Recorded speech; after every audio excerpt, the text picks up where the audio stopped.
ที่ชอบผู้สาวมาเล่นน้ำเลยเนาะคือประหยัดขึ้นพี่น้องแบบว่าลงกระทุกมานอนเล่นในน้ำเลยเนาะคือเย็นดีพี่น้องเลย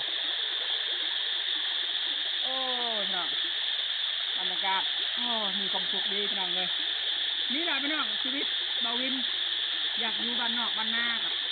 นี่แหละพี่น้องสิ่งนี่แหละมันอยู่แล้วมันมีความสุขพี่น้องเอ้ย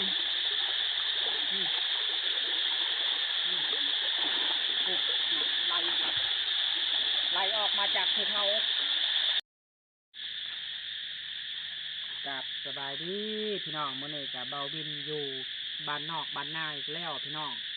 เนาะอยู่ตามภูเขาพี่น้องกับมีแต่ดงมีแต่ป่าแล้วก็เสียงจักรจันห้องงี้พี่น้องเลยเมื่อนี้เบาบินก็มีเวลาว่างสักน้อยเนาะเบาบินสิพาพี่น้อง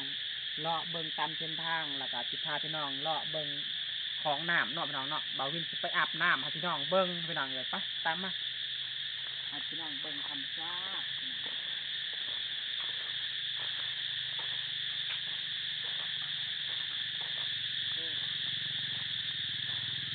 เป็นถนนคนทางพี่น้อง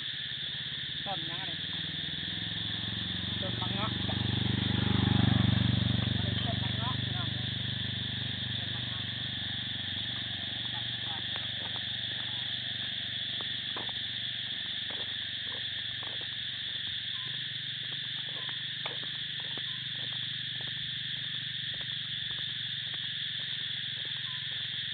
จับห้องวิว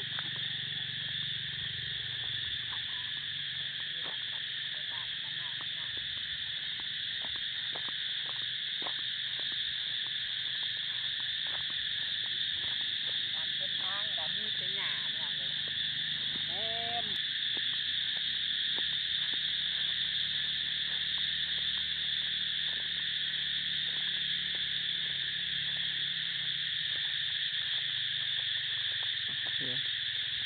นี่แหละพี่น้องบรรยากาศ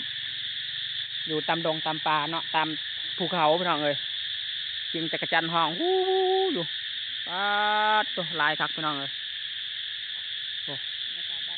บรรยากาศบ้านเฮาพี่น้องเลยพูนเต็มอันนั้นเป็นสวนเฮาเนาะอากาศพี่น้องเลยบรรยากาศดีจักรจันทร์นี่กลางคืนนี่เบาวินไปจับนี่โอ้ยได้เทือละโลอากาศอยู่บ้านนอกบ้านนาพี่น้องเลยนี่ก็จะเป็นสวนยางเนาะต้นยางพี่น้องเลยยางปลาเนาะ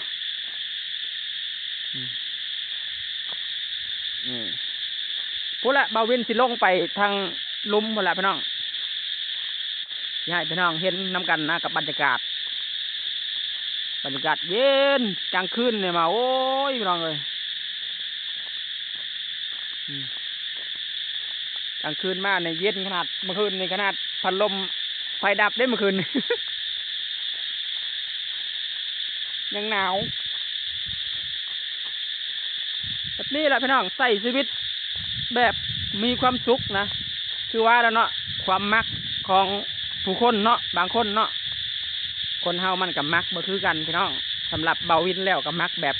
ธรรมชาติเนาะอยู่ธรรมชาติมันดีกว่าเนาะพี่น้องเนาะมันได้เห็นหลายอย่างเนาะมันคือบ้านเฮาเสียงจักรจันทร์กระหองวู้อยู่ก็ลองมาใส่ชีวิตอยู่ตามบ้านนอกเบิ่งพี่น้องเลยจากเทือนหนึ่ง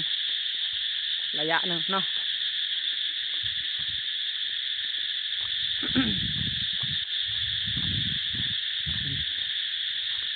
ตามเส้นทางนี่แหละพี่น้องเมื่อวานนี่เบาวินกับมาหาปูหาหอยอยู่นี่แหละพี่น้อง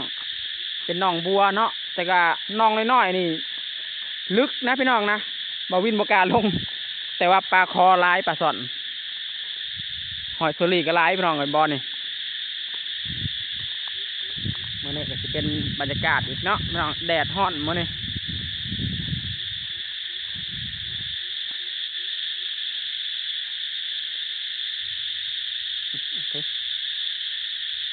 อีกอย่าง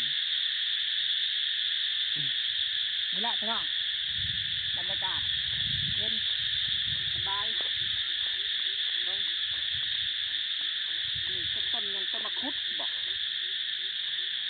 เขาต้อง คือบ่ได้ที่กันต้นอย่างนั้นเนี่ย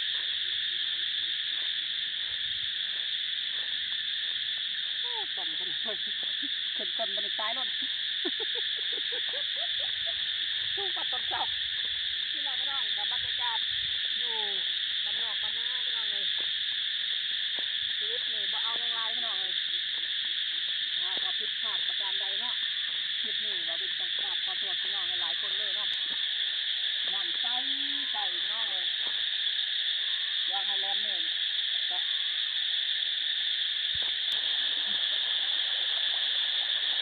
จะประกันทอดน้ำแล้วพี่น้องเดี๋ยวเราเวียนสีอาบน้ำให้พี่น้องเบิ่งสักหน่อยนะมันต้องใส่ไหมนี่พี่น้องได้ยินบ่เตียงโตปลากระไรเนี่ยมันก็ที่บ้านเน่านะพี่น้องมุกโตได้หนึ่งอาทิตย์นะน้ำมันลึกนี่ฮะโอ้ยพี่น้องเลยไอ้ยังสิขนาดนี้พี่น้องโอ้ยคักกันเลย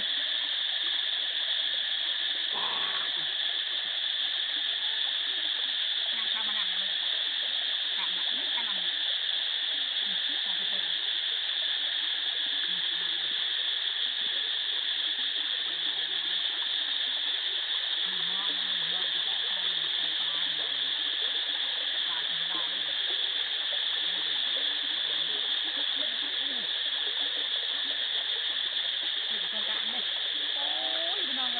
บางอย่างพี่น้องปีนี้เราวิ่งเล่นสงครามนี่เลยพี่น้องเลย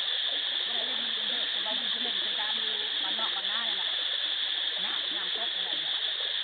น้ำกินที่เราน้ำมันเยอะเลยดิพอเลยเล่นนักนะเชื่อเนาะพอเวลาว่างๆเราวิ่งที่นาไปเบ็ดไปมองจุดนี้เนาะว่างๆแบบทอดงามคนตกนักๆจริงๆเนาะมาส่องกบส่องอื้อกันเลยอะไรเนี่ย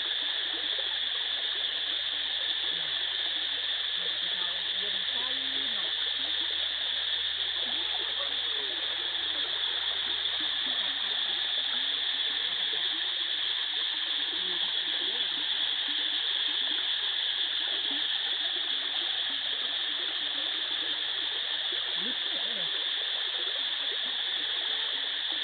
คิดว่าฟันว่าจะมีความสุขขนาดนี้มาอยู่บ้านนอกบ้านนา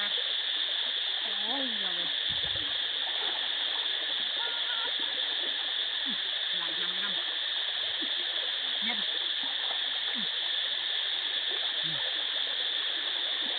โอ้ยถ้ามีพี่จอกพี่เจ้ามาเล่นน้ำเลยเนาะคือประหยัดขึ้นพี่น้องแต่ว่าลงกระทุกมานอนเล่นน้ำเลยเนาะคือเย็นดีพี่น้องเลยโอ้พี่น้องบรรยากาศโอ้มีความสุขดีพี่น้องเลยนี่แหละพี่น้องชีวิตเบาวินอยากอยู่บ้านนอกบ้านนากับนี่แหละพี่น้องสิ่งนี่แหละมันอยู่แล้วมันมีความสุขพี่น้องเอ้ย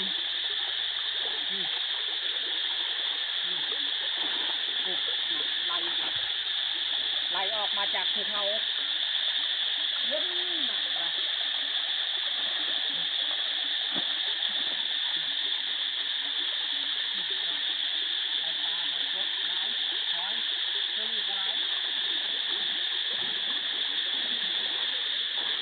เป็นโครงการเขาเล่นตรงนี้เลย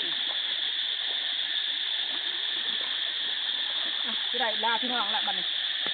หนาวเลยเดี๋ยวมื้อหนาวโอกาสหน้าเดี๋ยวเราวิ่งมารีวิวมาเนาะมาอาบน้ำมาพี่น้องเบิ้งที่เก่ามื้อหน้าคือสบู่คืออยากจะมาแปรงฟันกันเลยมันเย็นพี่น้องน้ำใสพี่น้อง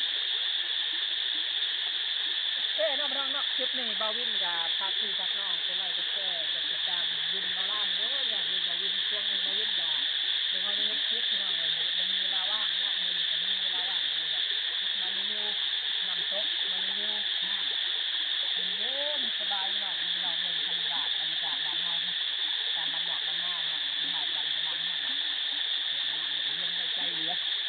โอเคทุกท่านนะคลิปนี้กับขอลาพี่น้องไปเจอกันใหม่เนาะทักทายสบายดี